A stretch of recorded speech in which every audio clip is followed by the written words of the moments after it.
অনেকদিন পরে হচ্ছে মানে একটা মিষ্টি রোদের মধ্যে এসে আমরা বসছি। আলহামদুলিল্লাহ। ঢাকায় এটা পাওয়া যায় না, একদম শীতকাল।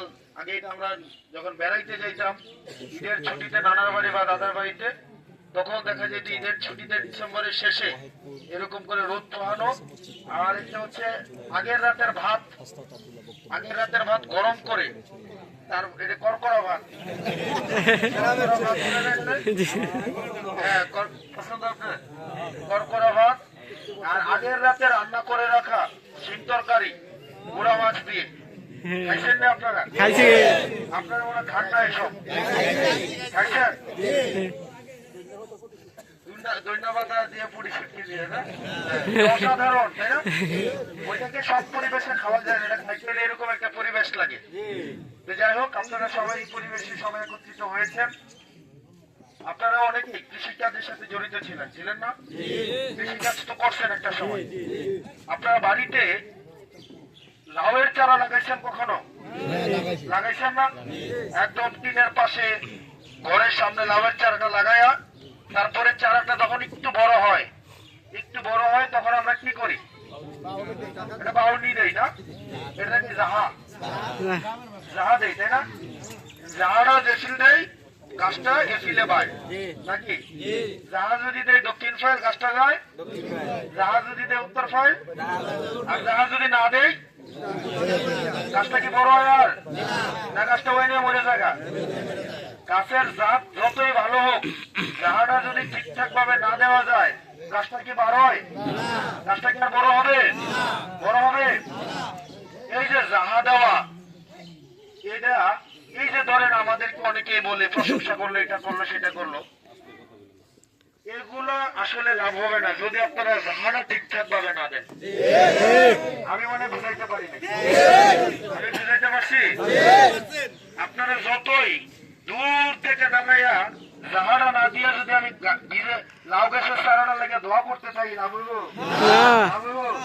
আমার এটা খোড়া দিতে হইব, শক্ত করে, শক্ত করে খোড়াটা দিয়া একটা মাছা দিতে হইব।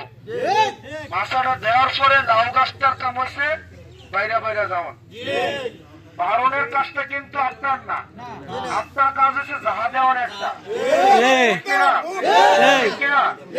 জাহারা দিবেন আপনি, আর গাছটা নিজে নিজেই বারণের জন্য আপনাকে লাগবে না, লাগবে? কিন্তু জাহারা যদি আবার না দেন, গাছটা আমার নিজে নিজে বড় হইতে পারবে না।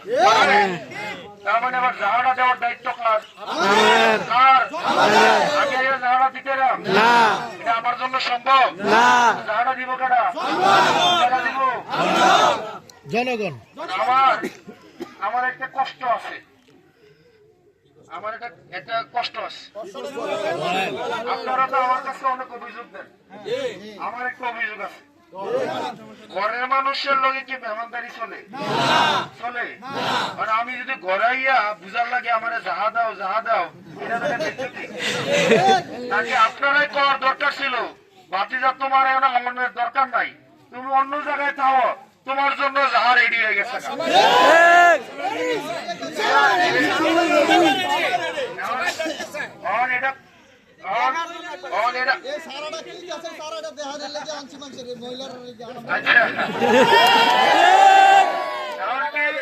এমনকি জাহাটা কি আমি রেডি করবো নাকি আপনারা রেডি করবেন?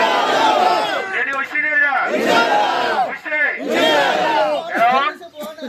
আপনারা এখন আমার ফোন দিয়ে কি করবেন? বাকি যে এফিলার আওয়াজ লাগতো না, এফিলার আওয়াজ লাগতো না, ঘরেরটা কেমনে কি করে মেরে আমরা করাম, তুমি এফিল দাও, ঠিক কিনা? ঠিক কিনা? সবার বাড়ি বাড়ি যাইবেন, মাছ ধরার লাগে আনতা সবগুলোর মধ্যে কি করতে আনতা করতে হয়, ট্রেনের মধ্যে মাছ লাগে, না লাগলে রাখবো না। আপনারা মাছ ধরছেন না, তারা মনে ধরে নাই, তারা সহালে করকরা ভাতও খায় নাই, তারা গাছের হাওয়া দেয় নাই, তারা মাছও ধরে নাই। আমিও বলা, আমি শহরে আসছিলাম, আমি সবই করছি, আমি সবই জানি। আপনারা মাছ যখন ধরে, আপনি কি জানেন যে আন্তার মধ্যে মাছ কটা লাগবো? নাকি সাইডটা দিয়ে রাখেন, যা লাগে লাগলো নাকি? আমার সব জায়গায় আনতা বিছাইতে হইব, তারা মনে আনতাও চিনে না। আনতা চিনেন নিও? সবার বাড়ি বাড়ি গিয়ে আনতা বিছাইতে হইব, পারবেন নি? পারবেন নি? সবার বাড়ি বাড়ি যাইবেন, বাড়ি বাড়ি গিয়ে ঘরে ঘরে গিয়ে আনতা বিছাই যাইবেন, যে লাগাল রাখবো। আর আমতাটা যদি দিয়ে রাখেন একবার, দুইবার, চারবার, পাঁচবার, ঘরের তো বাড়িব না, আমতার মধ্যে ঢুকতেই হইব। কারণ আমতারে ঠিক জায়গায় ফাঁকতে পারতেছি কিনা এটা হচ্ছে বিষয়। ঘরের দরজা এটা আনতা পাতলা এটা গিয়ে লাগবে কোনো, লাগবে কোনো? আপনার জানা লাগবো মাছ কোনো আছে, ওখানে গিয়ে কি করতে হবে আমতাটা, ঠিক আছে? আর মাছ কই আছে এটা কি আমি জানি না, আপনারা জানেন? আপনারা জানেন না? এলাকা আফতার আর বাড়ি আফতার আর ঘর আফতার আর আমতাটা আবার আফতার কি করতে হবে, পাথর লাগবে, ঠিক আছে? আপনারা ভালো থাকবেন, সুস্থ থাকবেন, দোয়া করবেন। আমি কোন অন্য বক্তব্য কোনো কিছু আর না দেই, যা বুঝার বুঝবে। একটা কথা আছে, আকলের ইশারা আর বেকলের যা বুঝার বুঝছেন নেই, ঠিক আছে? আসসালামু আলাইকুম ওয়া রাহমাতুল্লাহি ওয়া বারাকাতুহু।